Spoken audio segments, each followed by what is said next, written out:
Chapter 28 Lumina's Champion. Turim awoke with a sudden gasp of air. His body felt cold again, but warm enough to know he was alive. A breeze graced his skin. The air around him smelled like death. Darkness held the skies, save the light shivering forth from the moon. Above his face, he saw the steam of his breath and smiled. Slowly he sat up. He looked at himself to see if it was a beautiful dream he'd met the angel Lumina, but the armor had been reforged and shone blue in the moonlight, glinting as a star. It hadn't been a dream. The Lady of Light had been real. He took a deep breath and got to his feet. The plains were covered in carcasses of men and elves, but most of the dead were dragons, great, dark hulks of meat that lay there like slaughtered cattle. To the west, he saw Grendelock Keep in the distance. It was many leagues off, but surrounding it was a swarming mass of the Dragon Army's dragon riders, climbing and pouncing from the walls. They'd begun their night's siege of the keep. A knot formed in Turim's stomach at the sight. He wanted to be there to help his friends and fellow knights. He was determined to take part, and he was now compelled to find Goremag Rotbone. Do I stand a chance against him? He still wasn't sure. I'll deal with that when I find him. With nothing else he could do, he broke into a hasty run toward the keep. The grasses whipped past his legs. He heard the gentle noise of them against his armor, which was considerably lighter than his previous set, but it still made that swishing and tinkling he'd always loved. He remembered his mother, remembered the farm. He kept running for several minutes and continued to approach the rear of the enemy with each passing moment. But then he saw a blue dragon. He slowed. The dragon wore the riding shield of the Knights of the Hawk. Turim knew immediately. It was Thunderclap's body. No! Exclaimed Turim with pain in his heart. It can't be! You followed me into death? But at his speech, Thunderclap stirred. His chest heaved a labored breath. Aside from that, however, he didn't move. Turim approached. He reached out hesitantly and laid his hand on the vast reptile, as if he'd been bidden to. The scales were cold. Thunderclap's back bent in an odd turn. Turim closed his eyes and spoke a soft prayer, hoping Lumina still watched. Hope in darkness, hope in light. Might these shelter us, in spite of all things wrong and foolish done. May light be there for needy ones. Then, slowly, he saw sunlight trickle from a dark sky. It danced softly on Thunderclap's skin like liquid flame raining from the heavens. In an instant, Thunderclap rolled over and let forth a yawning moan as if waking from sleep. Turim realized he'd been gifted with a miracle of healing. By the god, Thunderclap! You're alive! You're alive! Oh, you don't know how happy I am to see you! Thunderclap stared in awe at Turim. He lifted to his feet with the help of his wings, gaping. Turim, how could you... Why did you... I can't put into words the grief I felt at your loss. And now, you live? He roared. Turim backed a step, but smiled. Indeed, I've returned. But that's a long story, and one I'm not sure I want to recall just yet. Come, we have to hurry. The dragon army is on the walls. We don't have much time left before they enter the keep. Thunderclap looked toward Grendelock Keep. He nodded, then knelt so Turim could return to his saddle mount. It's time to fly again, my friend, said Turim, climbing up and rigging his broken straps. Do you think you can? I'll light your way with the aureate mace. What? It was a gift given to me by the protector known as Lumina. He held it out, and it lit the night. We shall fear no darkness. Besides this, there weren't any other dragons in the sky around them. They wouldn't be in danger of collision, and they could come up behind the enemy swiftly. Thunderclap simply nodded. He apparently wasn't sure what to say to all this. Turim just tried to stay focused. He didn't know what to make of it all either. Then the blue dragon lifted into the air with a powerful burst of energy. Make haste, my friend, said Turim. Time doesn't bode well for us now. San watched several dragons leap over the walls as he and the others came out from the tower's staircase. They kept moving, the rangers and Turim's other companions.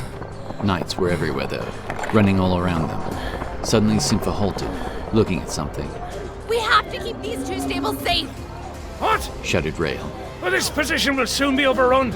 You can't hope to hold here. Darf is in this one, and the Cloud Racer is in this one. Bah, the girl's right. Said Aldor, planting his feet. This is a terrible spot, but we left Darf and Jaffrine inside. We can't hold them on our own, though. Growled Rail, tromping up beside Strevan. An arrow took down one of the rangers with them.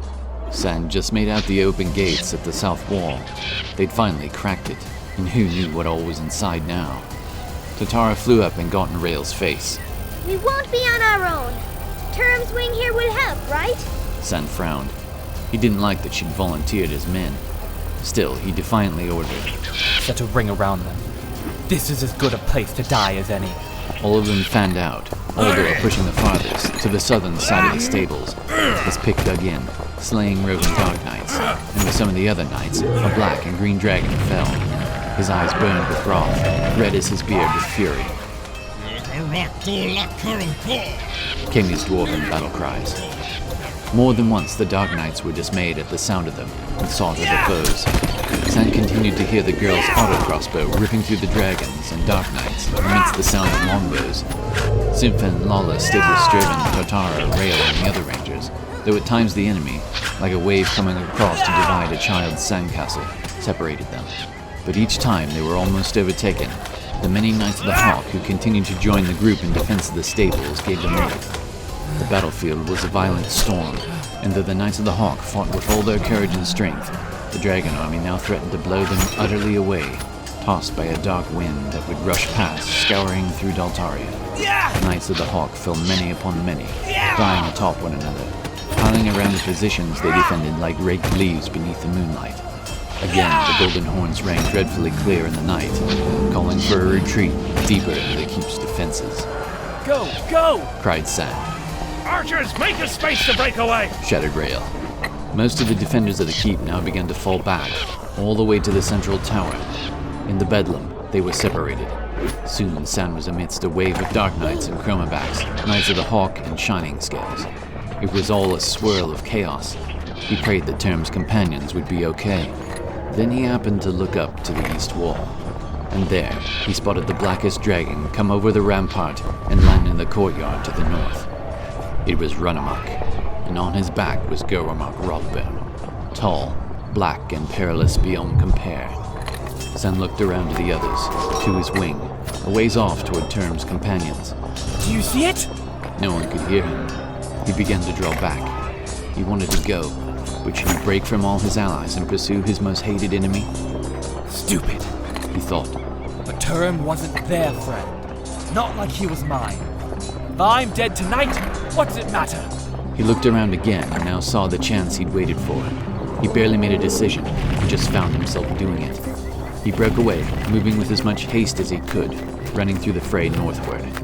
He could still see Gurumok Rothbone as he tore through many of the valiant Knights of the Hawk, Renamuk slaughtering just the same. San ran faster, crashing through foes with reckless abandon. He came closer. He cut through two more opponents. He could smell the foul death stench coming from Renamuk and his acid-burned victims. Or was it from the hissing black blade in the Gurumok's hand? He wasn't sure. It didn't matter. Onward he went, those last few steps across the courtyard. When he finally stood within a few feet of Renamuk, his heart thudded, full of anger and fear. But another vision entered his mind of Term striking the ground, and that steeled him. He gathered himself for a blow. Without further hesitation, he struck out. His blade sung through the air and bit hard against black scale. Renamuk roared as the sword stung against his leg, not deep, but sufficient to draw his attention. His eyes fell on Sand, green, burning pits of anger. Sand saw the trickle of blood on the dragon's rear leg.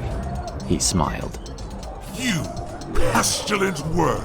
Roared Runamuk. He reared his head back, puffing out his chest and extending his wings up, up, up into the night. You will regret striking that heel and not running. A great shower of his dark acid, like a waterfall turned sideways, came quickly forth, splashing across the grass and stones of their path. Sand had seen the black dragon's head rear. He wouldn't be caught off guard by a single chromaback. whose terror he'd been warned of. He'd trained years to combat dragons. He sprang away to the right to avoid the acid and rounded around behind Renamuk's right rear leg. Again he struck a mighty blow, though the beast's scales were thick. The acid had missed him, but he could hear its spray sizzling on the back of his armor and burning into the earth beneath where he stood. His blade produced another small gash. Now Renamuk sprang into the air, beating his wings and whipping his tail in anger. The wind of it was so potent, the sand nearly toppled backwards. He wouldn't give. He braced himself for whatever would come next. As the dragon rose, he held his blade with both hands, ready. He hadn't forgotten why he'd come to challenge such an awesome foe.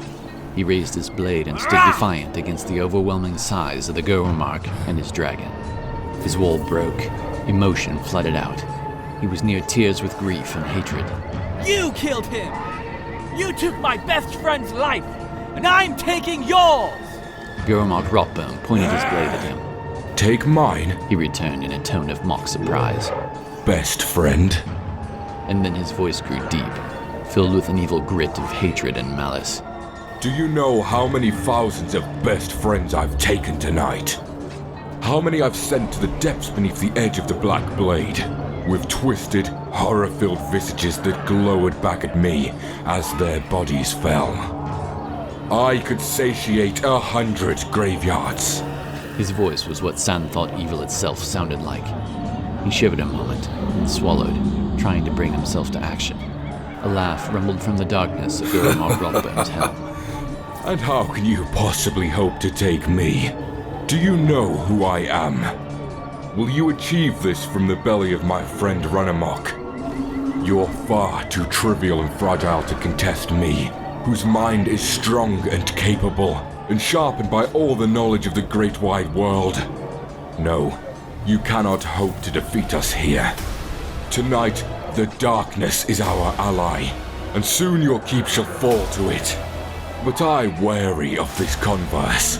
I'm not accustomed to such lengthy talks with fools. Now scream like never before.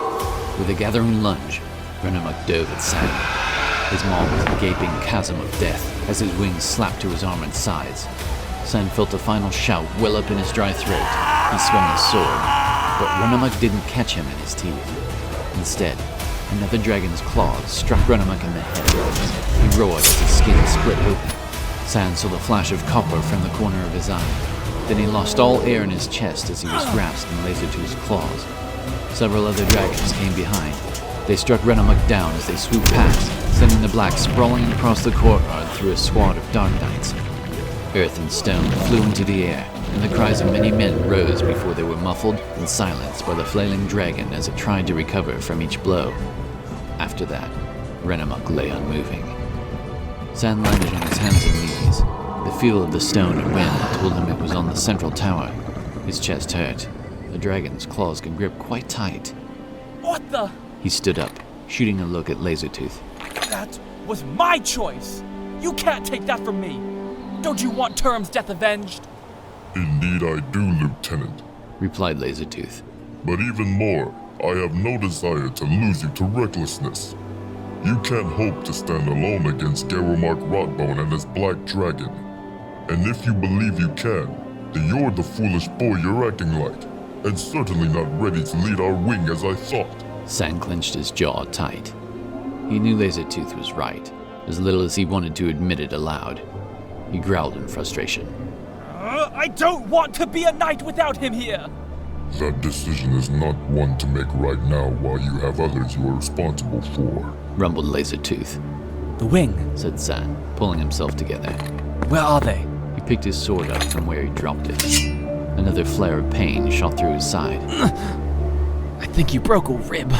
He turned to look out over the sight that lay before him. The courtyards were filled with dragons and scurrying soldiers of either side. Bodies lay everywhere. Bloodshed was heavy and constant. On the east wall fought both tribes of dragons, and the low skies above them were packed with them as they leapt.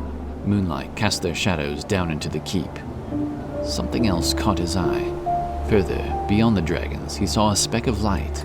Did you see that? Asked Sand, looking to Lasertooth. Beyond the enemy. There. I can't make it out, but it's not a star. It sits too low on the horizon. But Lasertooth didn't seem very concerned. He returned his attention to the courtyards. Come now. It's our chance. There's no time for wonderment. Whatever it is, it approaches the ridge. It'll be here soon enough. Sans scowled, but looked down to the keep. Gormark, Rodbone, and Renemuk had fallen, but Renemuk had begun to roll to his feet. His head turned back and forth as though searching for a worthy enemy. He's about to get one. San hesitated only a moment before climbing to the copper dragon's shoulder plate and into his saddle mount with a clank. I have to admit, he said with a groan. It's nicer sitting behind a riding shield than standing in front of that black dragon with nothing but my blade. You're daft, Lasertooth grunted. I'm here as both your friend and ally. Do not ever do anything like that again, shirking your duties. We didn't join you knights so you could throw your lives away. Do you ever get tired of that? Don't you want anything else? Asked San. Lasertooth was about to spring from the crenellations, but gave that a moment of consideration. Your clerics believe we were created by the god to balance the scales of power. I don't know if that's true or not. Maybe that's a memory I haven't regained. But I do know that I want nothing more than to drive back the Chromabacks to the depths of their dark lairs. There are few things I desire more. San gave a grim smile and brushed his blue hair aside from his forehead, leaving behind a small streak of blood from the back of his gauntlet. It wasn't his own. Well, let's get back to it then. Lasertooth gathered himself and leapt from the tower, swinging low over the ground just above the heads of those battling below. The air rushed past. San's breath caught for a brief moment, but nowadays, what used to nearly make his insides flip barely made him blink. On the ground, several dragons launched above the battlefield for short periods, using their wings to glide. It was their way of avoiding crashes in the darkness. It mostly worked. Lasertooth wove through them, avoiding as much conflict as possible. Dragons whizzed past Sans vision on either side. So much death had cursed the skies that day that he felt numb and cold to it, more so than he'd ever been in all his life. Turim was right. This is no simple skirmish, he thought. Renemuk wasn't far off. His tail thrashed like a charmer snake, hammering several Knights of the Hawk and their squires into the ground. Faster, Lasertooth! Shouted San. He's right there! Have some patience. We'll be on him in just a moment. San gripped his sword, regretting that he'd left his lance on the landing field. Its reach would have made the job easier. He was going to have to rely a lot on Lasertooth. The pain in his ribs was an acute reminder of that. Renemuk gathered and sprung, heading away. Did they spot us? San wondered. He didn't think so. Judging by the few Knights of the Hawk who remained standing in the field below, he guessed the Black Dragon had simply run out of foes to destroy. Renemuk ascended slowly above the courtyards, his dark shadow covering those below him as a silent specter. As he rose, silver and bronze leapt to engage them, one of them riderless. But Gormark Rothbone slashed out, tearing through the silver scale with his hissing blade. The bronze's throat was torn by Renemuk and fell to the earth with a resounding crash. San's heart was on fire. Lasertooth was almost there. He was within breath shot, at the very least. But Lasertooth couldn't set a cloud of poison gas over Renemuk and Gormark Rothbone yet. Not at the speed they moved, and not until they came above or in front of them. San pulled at the reins, tugging at Lasertooth's shoulders. Rise in altitude. You could tell his copper was already tiring after the short rest he'd taken on the landing fields. With a great effort, Lasertooth beat his wings several mighty flaps and rose above their prey. Now! Shouted San. Lasertooth breathed deep, ready to push forth a cloud of poisoned gas, but San's eye caught a shape from its corner, streaking toward him like a poisoned dart. A wyvern. Her speed was remarkable to behold, the kind of speed that makes one think so quick to react that perception fails and mistakes are made. Gorelust! Cried the wyvern's rider, a general by the wings of his helm. Turning his head quickly, the copper dragon released his gas at the wyvern, Gorelust instead of Renemuk. It was a swift judgment, and San hoped it had been correct. He held on tight. Gorelust barreled through the poisonous cloud and slammed hard into Lasertooth, driving him to the ground. You'll die for that, copper! She screamed with a cough. San ducked into his riding shield as they struck the ground, rolling. There was a shower of earth and dust and a twisting mass of wings, tail, and claw. I'm all right, shouted San, realizing they were upright again. It looked like the general had held on tight for the wrestling match as well, because he stared back at him. The copper and the black wyvern were paces apart now. Kill him! shouted the general. Lasertooth didn't hesitate. He dove toward Gorlust with a deep-throated roar. But as he did, San saw Renamuk and Gurmark rock them. They were almost on top of them, coming from their left. Lasertooth! He shouted, yanking the reins. All San could do was hold on again. Renamuk's jaws were open, blood running from open wounds on his head. San smelled the black's breath. Suddenly, Lasertooth caught Renamuk's arm and tore through the black-scaled flesh with a sickening sound like twisting bone and sinew. Ah! This has been your last mistake! Renamuk roared in agony as he swung his rear legs toward Lasertooth, lashing with his claws. There was a wing-assisted tumble. Gorlust joined the struggle and drove into Lasertooth again. Let me taste your flesh, old one. The great monstrosities all ground into the courtyard as another wave of dirt showered across a group of battling Knights of the Hawk. San saw his fellow knights crushed beneath the mass as they rolled over. There was a snap of leather, and maybe a buckle, and San hit the ground hard. The air left his chest. He couldn't move. He just lay there trying to recover his wit, looking skyward, attempting to refocus his eyes on something, anything at all. Renamuk and Gorlust rained wound after wound upon his already weary dragon. Lasertooth slammed down beside him. No! He kept looking up, hoping for something to change the course of fate. The wall still crawled with a mass of dragons. Knights of the Hawk lay dead all around, folk he knew, and he saw Dark Knights approaching as they noticed him prone. He was an opportunity. Dishonorable piece of... attacking a fallen foe. He thought desperately. His breath caught. He saw the bright light again. Its brilliance came over the wall and down into the courtyard, and enemy dragons fell in front of him. What is that thing? His eyes were nearly blinded as he looked at the glowing shape. It can't be. It was Turim and Thunderclap, and there was a star in his friend's hand, shining in the night. They flew like a spearhead through the Black Division's rear guard, right through the chromabacks atop the wall, knocking dragons aside and down onto the barbs of the inner parapet. Finally, San rolled to his knees. He didn't move any further. His eyes were drawn to the light. His friend was alive. It can't be. He thought again. What in the God's name? It can't be!